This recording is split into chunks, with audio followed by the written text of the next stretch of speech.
మేము ప్రతిరోజు ఉదయం 6:30 వేణుగోపాల స్వామి గుడి నుంచి నగర సంకీర్తన చేసుకుంటాం. ఈ ధనుర్మాసం 30 రోజులు. ఈరోజు మేము కోదండ రామాలయం మోటేపల్లి వారి వీధికి వచ్చాం. కావున 50 మంది భక్తులు ప్రతిరోజు 6:30 వేణుగోపాల స్వామి గుడి రావాల్సిందిగా మా హరే శ్రీనివాస భక్త బృందం నుంచి కోరుతున్నాం. ప్రతిరోజు మీరు అందరూ వచ్చి మా యొక్క కార్యక్రమాన్ని ఈ నగర సంకీర్తన జయప్రదం చేయవలసిందిగా మేమందరం మిమ్మల్ని కోరుకుంటున్నాం.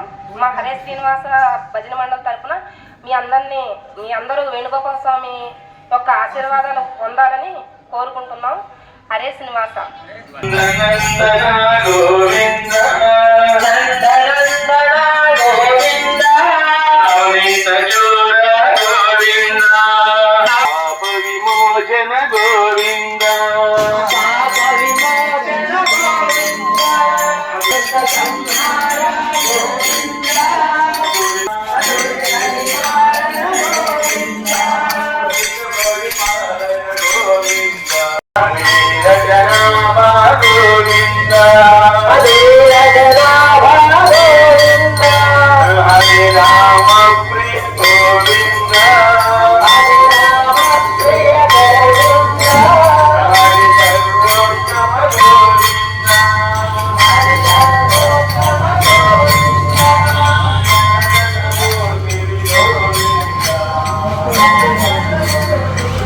గోవింద అభిషేక ప్రియ గోవింద పాప నివారణ గోవింద పాప నివారణ గోవింద రత్న కిరీట గోవింద.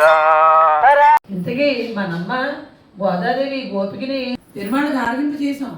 అయినా సరే తలుపులన్నీ వేసుకుని చాలా బాగుంది, చాలా బాగుంది, చాలా బాగుంది అని మనం ఒక్కరు తింటే ఏమానందం అండి.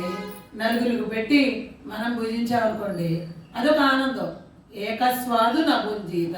అలాగే మధుర పదార్థాన్ని ఒక్కరే భుజించకూడదు, తోటి వారికి పెట్టి మనం కూడా పుచ్చుకోవాలి.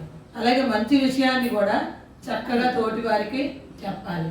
ఇంతకీ ఇప్పుడు మన అమ్మ ఈ గోపికలు లేపడానికి కారణం ఏంటి? అందరూ కలిసి కృష్ణయ్య దగ్గరికి వెళ్దాం అనుకుంటున్నారు. ఈ గోపికను కూడా లేపి కృష్ణస్వామి దగ్గరికి వెళ్తున్నారు అన్నమాట. అప్పుడు అందరూ కలిసి స్తోత్రం చేద్దాం రామ్మ అంటుంది మన అమ్మ గోదమ్మ అన్నమాట. ఆ విధంగా పుల్లు సెలపెరగా అంటే పక్షులు అరుస్తున్నాయి. పుల్లరయన్ కోయిల్. పుల్ అంటే పక్షి రాజు అన్నమాట. ఎవరండి?